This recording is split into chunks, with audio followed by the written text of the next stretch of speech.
जब पढ़ेगा इंडिया तभी तो बढ़ेगा इंडिया, शिक्षित राजस्थान, तमाम चीजें। पढ़ाई की बात हम करते हैं, पर पढ़ाई को लेके हम डिसीजन लेने की बात मुझे लगता है कि बहुत कम कर रहे हैं। कि आने वाले समय में लोकसभा और विधानसभा के चुनाव भी वही लड़े जो ग्रेजुएट हो, बीए पास किए, एमए पास किए। और इस तरीके से अगर आने वाले समय में पढ़े लिखे लोग आगे आएंगे तो निश्चित रूप से ये राजस्थान आगे बढ़ेगा, ये देश आगे बढ़ेगा। आप स्वच्छ भारत, स्वच्छ राजस्थान की बात करते हैं, स्वच्छता के नाम पे किस तरीके से घोटाले हो रहे हैं आप अगर धरातल पे जाके देखेंगे। धन्यवाद सभापति महोदय। आज आपने राजस्थान पंचायती राज संशोधन विधेयक 2026 में मुझे बात रखने का मौका दिया। सबसे पहली चीज तो आज के समय में सरपंच एक्सपेरिमेंट करने के लिए एक साधन हो चुके हैं। कोई भी एक्सपेरिमेंट करना सीधा सरपंचों पे करें। आज यहां पे पिछले 2 साल से मैं देख रहा हूं, हमेशा शिक्षा को बढ़ावा देने की बात होती है। जब पढ़ेगा इंडिया तभी तो बढ़ेगा इंडिया, शिक्षित राजस्थान, तमाम चीजें। पर बड़ा दुख होता है कि हम इस तरीके के प्रयास कभी नहीं करते कि हमारे असेंबली, हमारे पार्लियामेंट में पढ़े लिखे लोग आए। मुझे लगता है कि प्रदेश की सरकार को एक कदम उठाना चाहिए। एक सिफारिश चुनाव आयोग को, केंद्र की सरकार को करनी चाहिए कि आने वाले समय में लोकसभा और विधानसभा के चुनाव भी वही लड़े जो ग्रेजुएट हो। आप कदम उठाइए, प्रदेश की जनता आपके साथ में रहेगी, पर कम से कम करें तो सही। छोटी मोटी कोई चीज होती है आप सीधा सरपंचों के गले में डाल देते हैं। आज एआई की बात हम करते हैं, रोबोटिक की बात हम करते हैं, पढ़ाई की बात हम करते हैं, पर पढ़ाई को लेके हम डिसीजन लेने की बात मुझे लगता है कि बहुत कम कर रहे हैं। तो मेरा निवेदन है सत्ता पक्ष से कि आप कम से कम ऐसा जो एक प्रयास है वो जरूर करें। साथ ही साथ एक चीज, आप बिल ले आए, बढ़िया किया, अच्छा काम किया, पर एक महत्वपूर्ण चीज जो आपने छोड़ी है, लंबे समय से जिसकी मांग चल रही है, ईडब्ल्यूएस को इसमें जगह देने की, उसको लेके कभी कोई चर्चा नहीं हुई। इस बार 2023 के चुनाव में सत्ता पक्ष को 41% वोट मिले और विपक्ष को 39%। 2% वोट, ये जो मार्जिनल वोट है जिन्होंने इस तरफ बिठाया है, ये कौन लोग हैं? ये वो आर्थिक रूप से कमजोर, चाहे राजपुरोहित समाज हो, चाहे आर्थिक रूप से कमजोर ब्राह्मण समाज हो, चाहे जैन समाज हो, चाहे राजपूत समाज हो, चाहे कायस्थ समाज हो, ये तमाम लोग लगातार प्रयास कर रहे हैं कि साहब ईडब्ल्यूएस को पंचायती राज में व्यवस्था दी जाए ताकि पंक्ति में जो अंतिम व्यक्ति है उसको भी जगह मिले।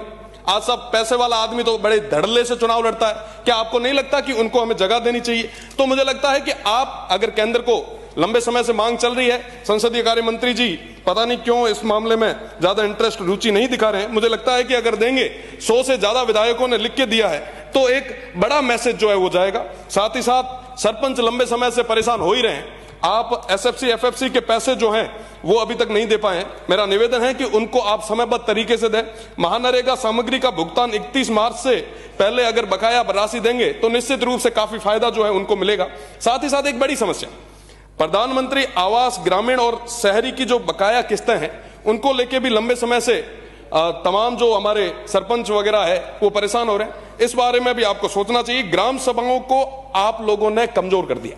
आज के समय में तमाम जो लोग हैं, जो मल्टीनेशनल कंपनीज है या कोई भी छोटा मोटा कोई होता है, तो एनओसी तक ग्राम सभा से नहीं ली जाती है, ग्राम पंचायतों से नहीं ली जाती, तो उसके बारे में सोचने की जरूरत है। साथ ही साथ विगत 17 सालों में अल्प मानदेय पर कार्यरत पीड़ित और शोषित नरेगा संविदा कर्मचारियों, विद्यालय सहायक, पंचायत शिक्षकों को स्थायीकरण पर कर चुनावी संकल्प में जो आपने एक जो वादा किया था, मुझे लगता है कि उनको अगर आप नियमित करेंगे तो उसका बड़ा फायदा होगा। ग्राम रोजगार सहायक, डाटा एंट्री सहायक, लेखा सहायक, कनिष्ठ तकनीकी सहायक, एमआईएस मैनेजर, विद्यालय सहायक और पंचायत शिक्षक, ये सारे लोग लंबे समय से प्रयास कर रहे हैं कि साहब कैसे भी करके नियमित करें, पर उनको लेके भी हमने कोई अभी तक नहीं की। आप ये डिसीजन, आप जो नियम लाए हैं, आप जो विधेयक लाए हैं, हम स्वागत करते हैं, पर साहब इनके बारे में भी तो बात करनी होगी। आज के समय में मैं माननीय मंत्री जी को बताना चाहूंगा कि मैं इंटरनेशनल बॉर्डर से आता हूं। आप स्वच्छ भारत, स्वच्छ राजस्थान की बात करते हैं, स्वच्छता के नाम पे किस तरीके से घोटाले हो रहे हैं आप अगर धरातल पे जाके देखेंगे। रामसर में मैं एक आपको स्पेसिफिक अर्ज कर देता हूं कि रामसर में तमाम चीजें हुई, हमने उसके लिए आपको पत्र भी लिखा। आप इन तमाम चीजों में देखिए, जनता का पैसा है, वो जनता के हित के लिए लगना चाहिए। आज के समय में इन विषयों पे बात होगी तो इससे जो रिजल्ट है वो हमें देखने को मिलेगा। साथ ही साथ ईडब्ल्यूएस की मांग साहब 100 से ज्यादा विधायक लिख चुके हैं, क्यों आज तक पूर्ति नहीं हो पाई?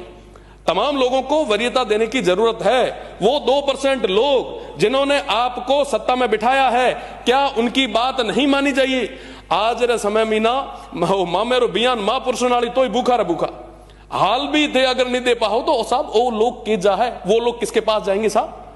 आज साथ ही साथ एक बड़ा जो मैंने स्टार्टिंग में रखा, पढ़े लिखे जनप्रतिनिधि आने चाहिए ताकि ज्यादा से ज्यादा युवाओं को मौका मिलेगा। आप एक विधेयक पास करें, आप एक रिकमेंडेशन भेजें, केंद्र की सरकार को भेजें, चुनाव आयोग को भेजें कि कम से कम ग्रेजुएट लोग जो है वो यहां तक आए। मैं माननीय सभापति जी को भी बधाई देना चाहूंगा कि उन्होंने भी अभी 12वीं पास की है और वर्तमान में आप जो ग्रेजुएशन के लिए जो मेहनत कर रहे हैं, मैं आपको उसके लिए खूब खूब बधाई देता हूं। बीए पास की है, एमए पास की है। और इस तरीके से अगर आने वाले समय में पढ़े लिखे लोग आगे आएंगे तो निश्चित रूप से ये राजस्थान आगे बढ़ेगा, ये देश आगे बढ़ेगा। और इन तमाम विषयों पे बात करने की जरूरत है। साथ ही साथ हीट वेव और पानी की कमी पश्चिमी राजस्थान में बहुत ज्यादा हो रही है। आज के समय में माननीय मंत्री जी यहां विराजे हैं, 50 डिग्री से ज्यादा टेम्परेचर होने वाला। आज की अगर कंडीशन में बात करूं, हाँ मैं एक ही मिनट में माननीय, 40 डिग्री से ज्यादा टेम्परेचर कल का था और दिन ब दिन ये बढ़ेगा। पानी की बहुत बड़ी कमी होने वाली है। वेस्टर्न राजस्थान को लेके आप विशेषकर एक बार मीटिंग करवाएं और जो पानी वाले मंत्री जी अभी तो बिराज रहे थे, शायद इधर उधर चले गए, वो इंद्र भगवान से एक बार निवेदन भी करें और आप भी थोड़ी मेहरबानी पश्चिमी राजस्थान पे करें ताकि पानी की कमी नहीं रहे। बहुत